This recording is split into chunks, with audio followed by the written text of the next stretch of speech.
Ya, topik yang akan kami angkat dalam Editor's View kali ini adalah terkait kinerja neraca perdagangan Indonesia yang mencatatkan surplus selama 43 bulan beruntun, rekor terbanyak di era Presiden Joko Widodo. Kita akan lihat artikel yang pertama.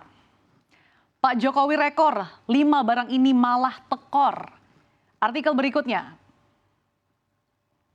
Sah Jokowi Raja Dagang pasca reformasi SBY lewat. Nah, untuk mengulas isu ini, saya sudah ditemani oleh rekan saya Dina Gurning dan sudah hadir di studio CNBC Indonesia Managing Editor CNBC Indonesia Michael Jeffriando serta telah bergabung juga melalui sambungan Zoom Chief Economist CNBC Indonesia Anggito Abimanyu. Selamat pagi Pak Anggito.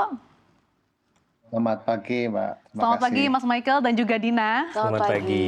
Oke, menarik nih. Topiknya terkait dengan Raca Perdagangan Indonesia. Sudah surplus selama 43 beruntun di tengah ketidakpastian ekonomi global dan juga berbagai tantangannya.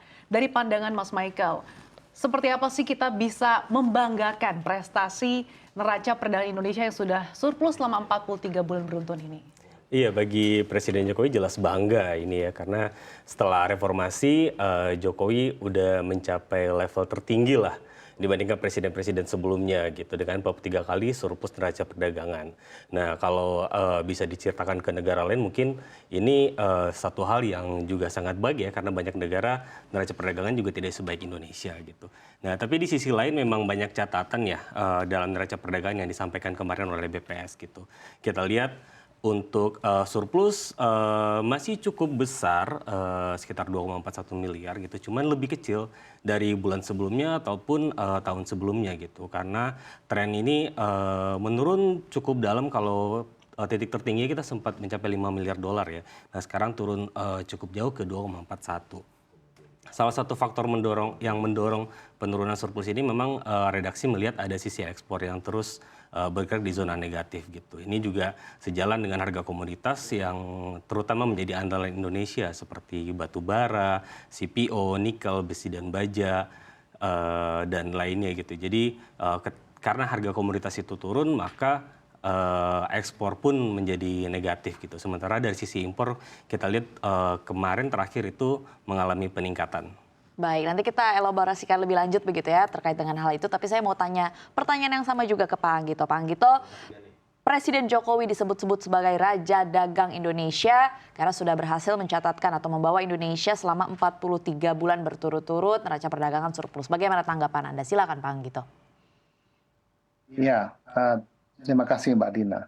Saya kira komentar saya begini ya, neraca perdagangan surplus itu bukan tujuan ya. Tujuannya adalah bagaimana neraca perdagangan itu bisa menjadi sumber pertumbuhan ekonomi dan kesejahteraan masyarakat.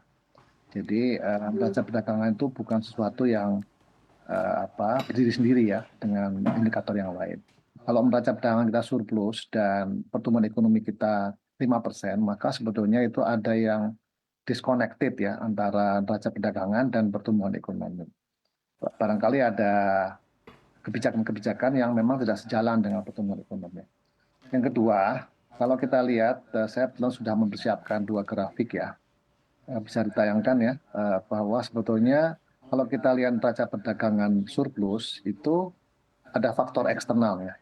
Sementara ini tidak diperoleh pada waktu pemerintahan saja, termasuk zaman Pak Jokowi sendiri tahun 2020 misalnya, 19 dan sebagainya itu tidak seperti ini. Kalau kita lihat dalam 3 tahun terakhir itu memang ada faktor eksternal. Itu kalau kita lihat sini adalah faktor kurs ya. Kalau faktor kurs lihat bahwa surplus neraca perdagangan itu berbanding lurus dengan kurs ya, dengan kurs. Bahkan kalau akan kita lihat bulan September, Oktober, November itu sangat berhubungan lurus. Yang kedua, mungkin grafik yang kedua itu adalah bahwa surplus perdagangan itu juga berbanding lurus dengan harga komoditas. Mungkin bisa ditayangkan yang grafik kedua. Yaitu bahwa mohon bisa ditayangkan yang grafik kedua, surplus perdagangan dengan harga komoditas. Ya, ini juga mirip ya. Itu saya sebut sebagai HPI, Indeks Harga Internasional.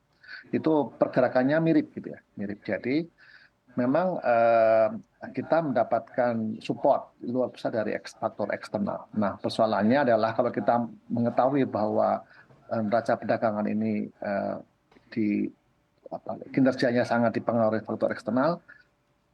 Bagaimana dengan kalau kalau ini ya seandainya dua hal tadi ini sudah tidak terjadi, yaitu ketika nanti harga komoditas sudah mulai melandai dan juga ketika kurs sudah mulai menguat, apakah kinerja ekspor atau kinerja neraca perdagangan itu sama seperti dengan yang kita capai di tahun-tahun 2022 dan 2023 ini.